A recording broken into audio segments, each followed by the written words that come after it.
السلام علیکم مفتی صاحب، کیسے ہیں؟ وعلیکم السلام، ٹھیک الحمدللہ۔ خیریت سے ہیں انشاءاللہ؟ الحمدللہ۔ تشریف آوری کا بڑا شکریہ۔ آپ اپنا تعارف کریں تاکہ ناظرین کرام آپ کو پہچان سکے مفتی صاحب۔ جی، میرا نام مفتی محمد سجاد حسین فیضی۔ جی سر، کہاں کے رہائشی ہیں، کہاں رہتے ہیں مفتی صاحب؟ ہم ضلع رحیم یار خان۔ اچھا، پاکستان کے؟ ماشاء اللہ ماشاء اللہ، اللہ آپ کو بہت سلامتی دے۔ حکم کریں، کس موضوع پہ گفتگو کرنا چاہیں گے مفتی صاحب؟ استاد بھائی نے کہا تھا کہ آپ نے کہا ہے کہ حضرت سیدنا ابو بکر صدیق رضی اللہ تعالی عنہ، حضرت عمر فاروق رضی اللہ تعالی عنہ، جی سر، ان کا ایمان ثابت کریں۔ آپ کے بارے میں کہا تھا، وہ فرماتے ہیں، اور ان کی افضلیت ثابت کریں۔ حضرت سیدنا علی المرتضی شیر خدا کرم اللہ وجہ الکریم۔ صحیح صحیح۔ تو آپ کے پاس کوئی دلیل ہے کہ رسول اللہ صلی اللہ علیہ وسلم نے ابو بکر، عمر، عثمان کو خلیفہ بنایا؟ پہلی بات یہ ہے کہ ہمارے پاس نص قطعی ہے قرآن کس پاک بات پر؟ خلافت خلفائے ثلاثہ پہ آپ کے پاس نص قطعی ہے؟ نہیں، خلافت کی بات بعد میں کریں گے، پہلے آپ نے کہا تھا ان کا ایمان اور افضلیت ثابت کرنا ہے۔ خلافت کے موضوع پر بعد میں بحث کریں گے۔ صحیح۔ پہلی بات یہ ہے کہ عرض یہی ہے کہ اگر ان کی خلافت ہے ہی نہیں، جی، اگر رسول اللہ صلی اللہ علیہ وسلم نے ان کو خلیفہ نہیں بنایا ہے، ان کی خلافت باطل ہے، شرعی ہے ہی نہیں، تو ایک شخص بدعت کے ساتھ خلیفہ بنتا ہے، وہ کیسے مسلمان ہو سکتا ہے؟ بات یہ ہے کہ قرآن پاک، پہلی دلیل جو قوی دلیل ہوتی ہے وہ قرآن پاک کی ہوتی ہے۔ قرآن پاک میں اللہ تبارک و تعالی نے فرمایا ہے، لا يستوی منکم من انفق من قبل الفتح وقاتل اولئک اعظم درجۃ۔ ٹھیک ہے بھائی، تو آپ دکھائیں ان تینوں کا قتال، آپ دکھائیں فتح سے پہلے۔ جی، ان تینوں کا آپ دکھائیں قتال، دکھائیں فتح سے پہلے۔ ہاں ٹھیک ہے۔ لا يستوی منکم، تم میں سے وہ برابر نہیں ہے جنہوں نے سب سے پہلے ایمان لانے والے حضرت سیدنا ابو بکر صدیق رضی اللہ تعالیٰ اور اپنا مال قربان کیا رسول اللہ صلی اللہ تعالی علیہ وآلہ وسلم پر، ٹھیک ہے نا، اور فرمایا ان میں حضرت ابو بکر صدیق رضی اللہ تعالی عنہ سب سے پہلے، اور اس کے بعد فرمایا جو بعد والے صحابہ ہیں جو بعد میں خرچ کیا فتح مکہ کے بعد، یہ جو پہلے ہیں ان سے افضل ہے۔ اور آگے فرمایا کلا وعد اللہ الحسنی، یہ موجبہ کلیہ ہے کہ اللہ تبارک و تعالی نے فرمایا کہ ہم تمام صحابہ سے حسنہ کا وعدہ کر لیا۔ کلا وعد اللہ الحسنی، یہ موجبہ کلیہ ہے، اس سے کوئی خارج نہیں ہوگا۔ آپ اس کا جواب دیں۔ چلیں جی، عرض یہ ہے شیخ صاحب کہ ایک شخص اگر پہلے مسلمان بنتا ہے اور بعد میں وہ مرتد ہو جاتا ہے تو اسلام تو اس کا گیا نا، اسلام تو اس کا ختم ہے نا، صحیح ہے؟ جی ہے کہ نہیں؟ شیخ صاحب آپ کی بات مان بھی لیں کہ وہ سب سے پہلے اسلام لائے تھے، ہم حالانکہ ہم نہیں مانتے، مان بھی لیں کہ انہوں نے دین خدا میں خرچ کیا، یہ بھی ہم نہیں مانتے کہ انہوں نے کوئی خرچہ کیا، ٹھیک ہے نا؟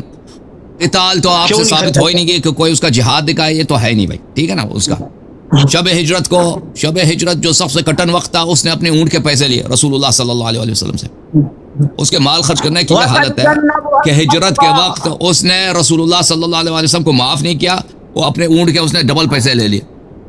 تو چل ہم مان بھی لیں کہ اس نے ایمان لایا سب سے پہلے، وہ خرچ بھی کیا، ٹھیک ہے نا، اس نے جہاد بھی کیا، یہ مان بھی لیں، لیکن اگر بعد میں شیخ صاحب ایک شخص جو مسلمان ہو جاتا ہے، جہاد بھی کرتا ہے، مال بھی خرچ کرتا ہے، لیکن بعد میں مرتد ہو جاتا ہے، وہ پہلے تو وہ تو اجر سب گیا نا، ہے کہ نہیں؟ وہ مرتد نہیں ہوئے، نعوذ باللہ من ذالک۔ آپ نہیں، فرض کر رہے ہیں، اوئے کسی اور کی بات کر رہے ہیں، کسی اور کی بات کر رہے ہیں بھائی، آپ چھوڑیں، ایسے ہی فرض کرتے ہیں ایک شخص ہے، وہ مسلمان بھی ہوا ہے، ایمان بھی اچھا ہوا اس کا، مال بھی خرچ کیا اس نے، ہجرت بھی کی اس نے، اور اس نے جہاد بھی کیا تھا، لیکن آخر میں مرتد ہو جاتا ہے، کافر ہو جاتا ہے، تو پھر آپ بتائیں وہ سب گیا نا، اس کا تو کوئی اجر نہیں ہے، صحیح ہے کہ نہیں؟ جی وہ ٹھیک ہے، ٹھیک ہے۔ تو اب دیکھیں، عرض یہ ہے کہ اب آپ کی بات مان بھی لیں کہ ابو بکر صاحب نے مسلمان ہوئے سب سے پہلے، کلمہ بھی پڑھا، ہجرت بھی کی ہے، اور اس نے پیسے بھی خرچ کیے، جہاد بھی کیا، سب سے مان لینا۔ تو یہ رسول اللہ صلی اللہ علیہ وسلم نے اس کو خلیفہ نہیں بنایا تھا، کوئی حدیث نہیں ہے, کوئی نص کچھ بھی نہیں ہے. جس کو خلیفہ بنایا تھا رسول اللہ, اب سن لیں میری بات, سن لیں شیخ صاحب, سن لیں مفتی صاحب, جس کو خلیفہ بنایا تھا وہ شیر خدا علی مرتضی علیہ الصلوۃ والسلام. تو اس کا مطلب یہ ہے کہ اس کی خلافت باطل ہے, اس کی خلافت باطل ہے, اس کی خلافت بدعت ہے. ومن لم يحكم بما انزل الله فاولئک, اب سن لینا شیخ صاحب, ومن لم يحكم بما انزل الله ومن لم يحكم بما انزل الله فاولئک هم الكافرون. ٹھیک ہے نا, اللہ نے تو اس کو خلیفہ نہیں بنایا تھا, رسول صلی اللہ علیہ وسلم نے اس کو خلیفہ نہیں بنایا تھا, تو کیوں خلیفہ بنا؟ اور قرآن فرماتا ہے کہ جو حاکم بنتا ہے بغیر ما انزل اللہ کے وہ کافر ہوتا ہے. ٹھیک ہے, ہم مان بھی لیں آپ کی ساری باتیں. اب اس کی خلافت ہی اس بات کی دلیل ہے کہ اس کے سارے اجر باطل ہو گئے, کیونکہ اس نے دین میں بدعت داخل کیا. بیچ میں بدعت داخل کرنے والا کافر ہوتا ہے اور ہمیشہ تک جہنم میں ہوتا ہے. یہ تو آپ کو پتا ہے, یہ تو مسلمات میں سے. میری بات سنیں, اب میری بات سنیں. بات یہ ہے کہ میں نے قرآن پاک کی آیت اور نص سے قطعی پیش کی ہے, اور آگے اللہ تبارک و تعالیٰ نے فرمایا کلم وعد اللہ الحسنی, میں رب نے تمام صحابہ سے حسنہ کا وعدہ کر لیا ہے. حضرت صاحب آپ اس آیت سے کیسے کسی صحابی کے بارے میں آپ کہہ سکتے ہیں جب اللہ تعالیٰ نہیں جانتا تھا, صحابہ کرام کے اختلاف نہیں جانتا تھا, صحابہ کرام کے معاملات نہیں جانتا تھا. پھر اللہ تبارک و تعالیٰ نے فرمایا کلم وعد اللہ الحسنی, میں رب نے حسنہ کا وعدہ کر لیا. حسنہ سے مراد کیا ہے؟ میری بات سنیں, حسنہ سے مراد کیا ہے؟ جنت ہے. تمام مفسرین نے لکھا ہے, اور بلکہ اور آیت بھی ہے ان الذین سبقت لهم منا الحسنى اولئک عنہا مبعدون لا يسمعون حسیسها. فرمایا جن کے لیے حسنہ کا وعدہ کیا گیا, فرمایا لا يسمعون حسیسها, فرمایا ان کے لیے جنت ہے اور جہنم کی بھینک بھی نہیں سنیں گے. وهم فيما اشتهت انفسهم, وہ اپنی من مانتی میں ہوں گے ہمیشہ. اور آپ کہتے ہیں ابوبکر اس کا تعلق ابوبکر سے نہیں ہے نا, ایسے آپ کہہ رہے ہیں. میری بات مکمل کر لیں دے.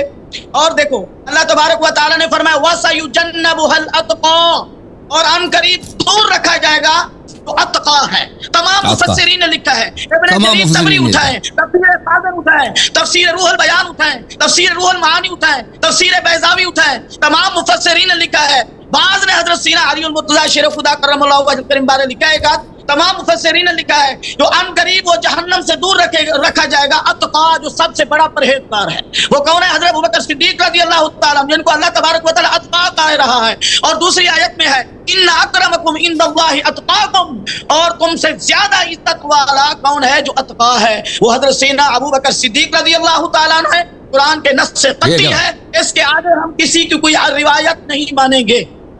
تو آپ نے جو آیتیں پڑھی ہیں اس میں ابوبکر کا نام تو نہیں ہے نا, ابوبکر کوئی نام ہے, وہ تو آپ اپنے سے بنا رہے ہیں. اب دیکھیں, اب جہاں تک اس بات کا تعلق ہے وَكُلًّا وَعَدَ اللَّهُ الْحُسْنَى, میں آیت دکھا دیتا ہوں آپ کو.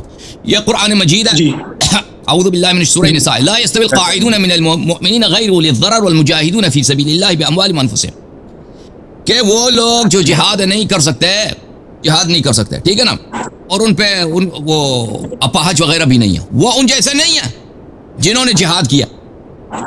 جس نے جہاد کیا ہے اور جس نے جہاد نہیں کیا, یہ ایک جیسے نہیں ہے. اچھا, فضل اللہ المجاہدین باموالہم وانفسہم علی القاعدین درجہ, جنہوں نے جہاد کیا اپنی مال سے اپنی جان سے, اللہ تعالیٰ نے ان کو جنہوں نے جہاد نہیں کیا ان پہ درجہ ان کا بلند فرمایا. ابوبکر کو یہ تو ابوبکر سے تعلق ہی نہیں, کیونکہ ابوبکر نے کبھی جہاد کی نہیں. اس کا آپ دکھائیں نا, کوئی اس کا ایک دکھائے اس نے پتھر مارا, تلوار دور ہے, نیزہ دور کیا. آپ سن لینا شیخ صاحب, اب میری باری ہے, شیخ صاحب میری باری ہے, شیخ صاحب میری باری ہے, شیخ صاحب میری باری ہے. اس نے کوئی پتھر بھی پھینکا, وہ تو ہے نہیں, اس کا جس کا جہاد ہی نہیں آیا جہاد کیا بھائی, ٹھیک ہے نا, جس نے جہاد کیا اس کی بڑی فضیلت ہے. اور جس شخص کا ابو بکر عمر عثمان کا کوئی جہاد ہے ہی نہیں کبھی تاریخ میں, یہ آیا اس سے ملا رہے ہیں شیخ صاحب. کوئی کلم وعد اللہ الحسنى, اللہ تعالیٰ نے سب کو اللہ تعالیٰ نے حسنہ کا وعدہ دیا ہے. یہ کون ہے؟ وہ لوگ جن کی ضرر ہے, جو اپاہج وغیرہ جہاد نہیں کر سکتے, اور جنہوں نے جہاد کیا, سب کو انہوں نے اللہ تعالیٰ نے وعدہ دیا. اس میں منافقین شامل نہیں ہیں, اس میں مرتدین شامل نہیں ہیں. شیخ صاحب اجازت دیں, ایک شخص جو مرتد ہو جاتا ہے یہ اس میں شامل نہیں ہے, ٹھیک ہے نا. اور اس کا تعلق صحابہ سے بھی صرف یہ نہیں کہ مخصوص صحابہ سے, یہ قیامت کے دن آنے تک جنہوں نے جہاد کی اپنی جان اپنی مال سے, ان سب کے لیے یہ آیا, یہ صرف صحابہ کے لیے نہیں ہے. اور جو جن کی مجبوری ہے وہ جہاد نہیں کر سکتے, اللہ تعالیٰ نے ان کا بھی اجر قبول کیا, لیکن مجاہد کا جو درجہ وہ افضل ہے, اس کو اللہ تعالیٰ نے زیادہ اجر دیا. لیکن سب کے لیے اجر ہے. یہ کس کے لیے؟ مومن مخلص افراد کے لیے, منافق کے لیے تو ہے نہیں. اچھا, وفضل اللہ المجاہدین علی القاعدین اجرا عظیما, جو لوگ جہاد کرتے ہیں, جو لوگ جہاد نہیں کرتے, اللہ تعالیٰ نے مجاہدین کو بڑا اجر دیا. یہ کہنا کہ یہ صحابہ کے لیے یہ بہت بڑی بے ایمانی ہے, قرآن سے افتراء. ٹھیک ہے نا. یہ اس زمانے سے لے کر قیامت کے دن تک سب کے لیے جن میں یہ صفات ہو. اور اس سے کون خارج ہے؟ ان سے نہیں کیا نا, نہیں کیا. اس میں سے اجازت دیں گے تو مکمل کریں گے نا. صحیح. اس سے منافقین مرتدین خارج ہیں بھائی. عرض یہ ہے شیخ صاحب, آپ کہتے ہیں ابو بکر کا اس سے تعلق ہے. ابو بکر کا جہاد کہاں؟ جہاد تو ہے نہیں اس کا, ٹھیک ہے نا.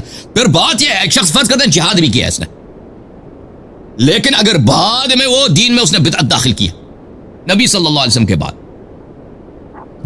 بدعتی جہنمی ہوتا ہے, بدعتی کافر ہوتا ہے, قرآن کا فرمان ہے, ٹھیک ہے نا. تو آپ یہ دیکھیں, یہ کہ پہلے کسی نے کلمہ پڑھا ہو, نمازیں پڑھی ہوں, جہاد بھی کیا ہو, یہ سب ہم نہیں مانتے کہ ابو بکر نے کیا. آپ ثابت بھی کریں نا. لیکن اگر دیکھ دنیا میں لوگ ہزار طرح سے اچھے کام کریں, لیکن اگر اس میں کفر کی ایک دلیل ہو وہ کافر ہے. ابھی آپ کے جو وہ تھے نہیں